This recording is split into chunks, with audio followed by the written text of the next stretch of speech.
Hey, what's going on, guys? It's Turin here with another Warhammer Total War online commentary. In this particular battle, I'm going to be playing the Dwarves led by the High King Thorgrim. We are here to exact some revenge and some vengeance on these foul woodland sprites. As you can see, they've already kind of hidden over here in the forest, and hopefully we can get through to them. So as far as our army composition goes, we have a front line of Dwarf Warriors. And the Dwarf Warriors, of course, pretty cost-effective for what you're paying. They're armored, they're shielded, do pretty well against most of the Wood Elf infantry units, and also on top of that, when you do have High King Thorgrim right here with his Great Book of Grudges buff, let's go ahead and take a look. It does give 8 melee attack, which is a huge buff to relatively low tier infantry. Also, the High King buff provides 8 melee attack, 12% weapon damage, psychology, immune to psychology, as well as a bit of a charge bonus when his leadership is lower than 50%. So in that kind of late, heavy duty, atrocious battle, he can really be a good lord. So I do have Dwarf Warriors in the front line. I also do have Norgrimling's Ironbreakers. These guys with their melee defense, they just last so long. They can deal with, pretty much anything the Wood Elves can throw at them. With their high melee defense, they can trade with Eternal Guards. Obviously, Treekin with their low melee attack are going to have a lot of trouble getting through to these guys. But more importantly, their ranged, the satchel charges that they throw, or I think they're actually called blasting charges. But those do a ton of damage to those lightly armored infantry. So I like these guys a lot here. And interestingly enough, they only have bronze shields, despite the fact that they're, I guess, essentially some of the most elite infantry in the old world, but still, hopefully they'll get the job done. I do have the Warriors of Dragonfire Pass here, and let's see what else. Yeah, that's pretty much it for my front line. So in the secondary line, I do have the Grumbling Guard, of course, for that Vigor aura. If you guys go ahead and take a look right here, it's the Old Grumblers, providing 30% Vigor to units within a 45-meter radius. So the aura is essentially the same range as the High King Thorgrim, so once the battle starts, I always try to move these guys a little bit closer to the main force.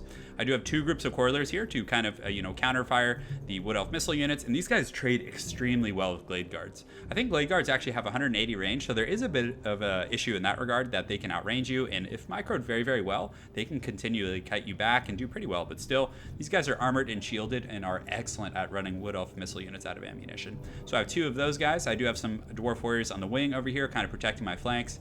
The Grumbling Guard, and let's see what else. And then, yes, more importantly, guys, you guys have been asking for it, so I decided to bring an Organ Gun. So the Organ Gun against the Wood Elves, it might not be the best choice, but still, it's armor piercing, so it'll do pretty well against trees. It's, pretty good at just taking out cav and units like that. But, again, the one limiting factor is that it only has 290 range, but against other factions, it's a bit of a riskier pick simply because they'll have siege that can kind of wear it down and destroy it before it gets close enough. But against the Wood Elves, all they really have is like the Arrows of Kurnus and things like that. So I think the Organ Gun, and one of the few matchups you can get away with using it in, is versus the Wood Elves. So I do have an Organ Gun here. On top of that, I also do have the Godlobber. Like this a lot. It has a nice leadership hit and is pretty good against infantry. And just, solid range, just all around good regiment of renown. So aside from that, I do have Thorgrim. I have 2 Runesmiths, I believe. I have 1 here, and then I have 1 here, and that is pretty much it. No, there's actually a 3rd one over the hill as well. So 2 of them, as you can see, this one here has everything. It has the Master Rune of Grungni, all that good stuff, and I have it with my main army here. And the other ones only have the Rune of Wrath and Rune, which I think is one of the best tools the Dwarves have at dealing with perpetual harass. So, as far as my opponent's army composition, he has some Way Watchers that he vanguarded up on this hill. He actually got some shots initially. You can see these Dwarf Warriors took some HP damage, but nothing too serious. He does have a Glade Lord up here. Actually, not on a flying mount, which is pretty interesting, but he's taking some pot shots right now, getting a little bit of harass in. Looks like he's trying to snipe out my Runesmith, but he does have the nets of, I believe, let's go ahead and take a look at what his abilities are that he has. So he has the Prey of Anathrama, which provides negative missile debuff and also snares opponents, and he does have the Arrows of Kurnus. On top of that, he does have potions as well. As far as his main army goes, he did deploy in the forest, which is going to make it a lot harder for me to get in there, but he does have 2 groups of Wild Riders, so he has 1 here, and I believe there's 1 deployed back here somewhere else. I'm not sure if it's 1 or 2. Let's go ahead and take a look here, just a big overhead view. So yeah, it looks like it's actually just 1 group, but aside from that, he does have Eternal Guards with shields, pretty good choice. High melee defense, armor piercing damage, silver shields, all around very cost-effective unit. More importantly, these guys actually have 93 leadership, which is pretty absurd for how cheap they are. He does have Treekin here, mix in his front line. I really like that tactic. It gives your front line a lot more backbone because, again, the Dwarfs can crack your front line pretty quick with the Ironbreakers and their satchel charges, the Warriors of Dragonfire Pass, a lot of elite infantry, and also the Rune of Wrath and Rune is pretty good at wearing down these Eternal Guards. So behind that, he does have Glade Guards with the Hagbane tips, and then on top of that, he does have regular Glade Guards. So these guys don't do magic damage. They're just kind of the standard rank and file. And I guess he was trying to avoid the, the magic resistance of the Dwarves. He does have a Spellsinger with the Lore of Life. It looks like he has a regrowth. I believe he has yeah, let's go ahead and take a look. So he has Regrowth as well as Earthblood, so definitely the pretty standard operating formula there. So without further ado, let's go ahead and get started. So right now, I actually couldn't see him. I didn't really know what was going on, but he did have this Waystalker over here, which was hidden. His Lord did come out and get some shots, but my Quarrelers are able to zone him out just a little bit. And these Waywatchers, they came and tried to get like a flank harass over here, but my Quarrelers were able to turn and get a nice little volley on them. Now, they don't do a ton of damage to these guys right out of the gates, but well, I guess arguably that is quite a bit of damage, but these Dwarf Warriors were on the wings here. They were able to react very quickly, and then the Runesmith was able to get a Rune of Wrath and Rune. So these pissed off Dwarves are chasing them down, and it's going to be hard for these guys to get away. You can see the Dawi are chasing them down and chopping them to pieces, and this is definitely the best 450 resources I've ever spent. So these guys are getting balls deep in these Waywatchers over here, and they're shaking already. And if they break right now, they're so close to the edge of the battlefield that they might just rout off. So definitely a very good situation, but they do have 35 speed to the, 28 of the Dwarves. My opponent very wisely uses his Lord to snare these guys down, because obviously this is a very expensive unit. So he snares them down with the Prey of Amathra, I believe it's called, and then his Waywatchers, or Wild Riders, excuse me, get a nice little charge in here, able to save that group. But still, my Quarrelers are providing some nice covering fire, and they're still applying a lot of pressure. So I did bring some additional troops over here to help out, because again, I didn't know where his army was at this point. So I was just trying to deal with what I could see in front of me and, pressure him the best I could. So I'm using the Rune of Wrath and Rune on his troops every chance I get. So you can see another Rune of Wrath and Rune going off there. And the Dwarf Warriors, despite all that, they lost about 40% of their HP and didn't lose too many models. And they were able to essentially completely, punish this group of Waywatchers. And then on top of that, that really opened up some, the door to do some damage to these Wild Riders as well. So very, very good situation for me so far. But I did start to see some missile fire coming from the forest here once he pulled his Glade Guard back. His Glade Lord. So essentially I reform my ranks and I'm just getting ready to march into the forest here. So again, continue to take that damage. He's targeting the Warriors of Dragonfire Pass, but thankfully they're very resilient with their shields. It's a pretty good situation for me all around.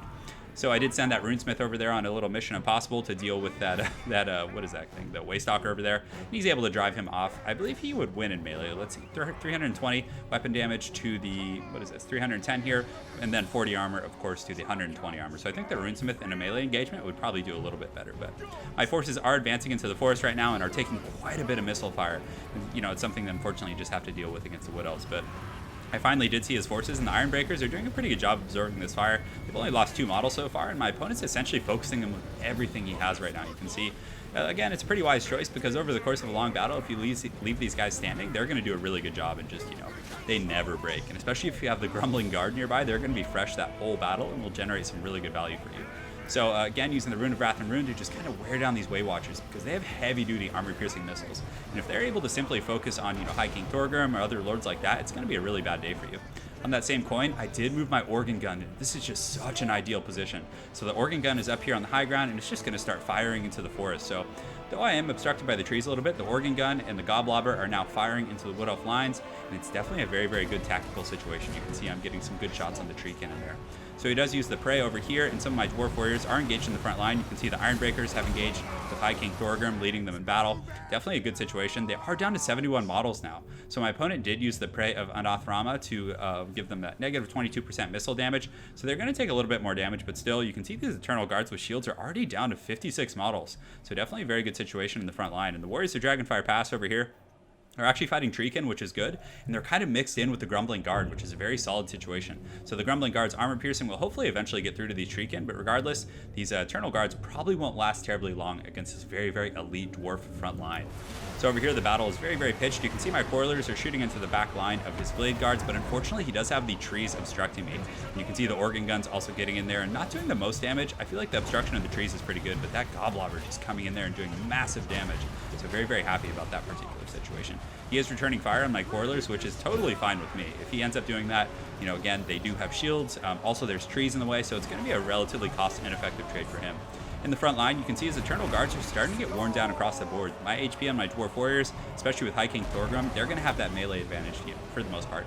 Over here, the Dwarf Warriors also have penetrated the back line, and are going to do some pretty good chase here. So over here, he does get some Wild Riders that unfortunately were able to outmaneuver me. I did have some Dwarf Warriors in reserve, and I was trying to keeping them up on the hill here, but I do get a Rune of Wrath and Rune, and also my Organ Guns were able to put some good pressure on them while they were charging. But still, it's a very, detrimental charge right now. He's essentially able to almost rout a group of Quarrelers. which are very good against the Wood Elves, obviously. They're armored, shielded, like I mentioned, very, very durable. But the organ gun's continuing to just pepper these guys. So they're down to 21 models right now, but he's definitely outmaneuvering me a little bit. So I had to turn this group of coilers around to get some fire. And even though, they were wavering a second ago, now they're steady because they're in an advantageous fight. So they're able to get on these organ guns and do a little bit of damage, but the Dwarf Warriors, as well as the Runesmith, should be able to break these guys in just a moment. And you can see they're wavering right now. Their leadership's at, it's at 7, -18 now, so they should break any moment. So, but again, that charge was really good. I mean, he was able to dumpster a group of coilers. He was able to essentially take my organ gun offline for a moment and do pretty good in the back line. So very well played on my opponent's part. Back in the melee engagement, the Runesmith is doing very well against these Eternal Guards. And the fact that these Eternal Guards only have 22 models left and they're still fighting is just a testament to their leadership. They're very similar to the Dwarves in that way, that their low-tier infantry will fight forever. But still, I have 3 Runesmiths, so I have a very, very strong front line, whereas his Blade Guard, or his Blade Lord, excuse me, is kind of back here, not providing as much to the front line engagement. So the Iron Breakers are still fighting these tree cannon. This is definitely just like, 2 extremely durable units with relatively low melee offensive stats just beating on each other, which is very tough. But High King Thorgrim's in here providing some good buffs, and also across the line, the Grumbling Guard, as well as the Warriors of Dragonfire Pass, are definitely wearing down these Eternal Guards. But these Treekin are standing so resilient. And I know on paper they might not seem good in the Dwarf matchup simply because they do magic damage, they have low offensive stats, so a lot of their damage is going to be mitigated. But as far as taking damage and just holding the line, which then allows your missile troops to do very well, I think they're an extremely good choice. Over here, I tried to flank with some Dwarf Warriors, but every time I came around to flank, he did a pretty good job of snaring it down with his Lord. As you can see, they were able to get through and punish some of these guys, these Way Watchers and other units, but still, he's doing a very good job of pressuring those guys. High King Thorgrim got a little bit overzealous and decided to ride through the back line here, and is just going straight for the Spellsinger with the Lure of Life. Definitely, I guess he had a grudge with this particular one, but he quickly realizes he needed to get back to his troops, and the Runesmith is coming over to support as well. So the Iron Breakers have pushed through, and they have broken the front line. So at this point, I figured I might as well ignore these Treekin, because they don't really do any damage to the Dwarves anyways. So I pulled these Iron Breakers into some targets, these Eternal Guards here, that they would definitely do a little bit better against, but they're still eager, still fighting pretty heavily. But the Rune of Wrath and Rune is doing a very good job at wearing down my opponent's front line, but he's also mitigating a lot of that damage with his Spellsinger with the Lure of Life. You can see one of my Runesmiths actually got some nice buffs back here, not buffs, excuse me, debuffs on this Blade Guard with the Rune of Wrath and Rune. In the back line, the Goblobbers continue to fight. My opponent definitely being very, very annoying with those Wild Riders. They keep coming back, and of course I do have some Dwarf Warriors and Auxiliary defending against them, but still they're getting some nice charges kind of cycling between my 2 different units here. But I do have these 2 organ guns online, and they still have cannon crews, so they should be able to do some good damage for me in the long term here. You can see this Waystalker is coming into melee here and is going to engage on my Coilers. This was the Waystalker that he kind of had vanguarded over here that was shooting over my flank. And he still has a big missile line, but these guys are all running low on ammunition. This is definitely a problem with the Wood Elves against the Dwarves. You run out of ammunition so quick because the Dwarves are so durable with that high armor, and even if you bring the armor piercing variant, you're still going to have a lot of your damage mitigated, which is tough. And I wish I could have shown you guys this, but this Runesmith actually just laid the pimp slapping on the Spellsinger here and was able to essentially drive it to the point of wavering, which is great. And you can see him just champing all these arrows with this 120 armor and that magic resistance. He's taking almost no damage, and this enemy Lord isn't even able to do much to him either. But my opponent very wisely is cycle charging and just trying to lock it down essentially. So very, very well played there. So the Iron Breakers here are kind of one of my last pockets of strong infantry. I do have the Grumbling Guard with 43 models. I have High King Thorgrim has taken a bit of damage actually over the course of this long atrocious war, and the Runesmith and the Iron Breakers back here are still eager and are just doing an amazing job. Iron Breakers are just so awesome. I mean, I think they're good in most matchups, even against Chaos or factions where you think they wouldn't be because of their lack of armor piercing. I think their charges in conjunction with their high melee defense just makes them such a good unit. Then they get a little cross throw over here into these Eternal Guards. They drive them from higher leadership to the point of being shaken and steady, which was great. And also this Runesmith collapses, and you can see that synergy right there, just so much damage. And that Runesmith also doing a great job with that Rune of Wrath and Rune. So over here, the Iron Breakers are continuing to charge, and they still have more satchel charges, which is great. So now that I've broken through the back line, they're going to help their Runesmith over here, who's just been champing all these arrows as well as the enemy Lord. So they're going to get in there, get a little bit of a charge, but my opponent very wisely pulls back, noticing the threat.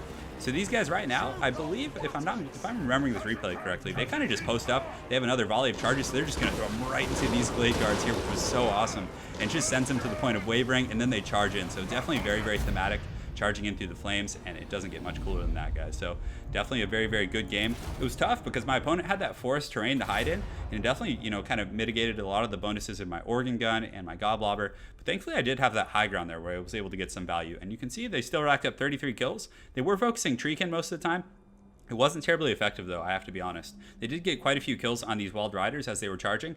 I wanted to show you guys that. It was actually a bit of a Last Samurai moment where the Cav were like charging into the organ gun, but still, my opponent did a very good job with his Wild Riders there. The Goblobber definitely did a ton of damage. The Quarrelers were okay. Definitely didn't thrive this game. I mean, but my opponent's missile troops, they didn't either. They got 3 kills, 1 kill, 5, and then 1. So, again, I think the Waystalkers are, a decent choice against the Dwarves. I mean, even though they got shut down so badly in the beginning, they still got 18 kills, which is, substantially more than, all these units combined. So, I like 2 groups of Waywatchers, maybe, instead of these. But again, the Glade Guards are a good choice. They're pretty cheap as well, but... The Eternal Guards did pretty well for themselves. He did have the Lore of Life, which was very good, in my opinion. Really helped him stay in that game in terms of just the pure attrition. And a lot of my Dwarf Warriors in front line was starting to get worn down over the course of the battle. So, again, it was definitely a very well-fought game. So, a good game to my opponent, Mill Trimmer. I look forward to seeing you again on Ladder, and I hope you guys enjoyed that Dawi cast. Have an excellent night, and take care.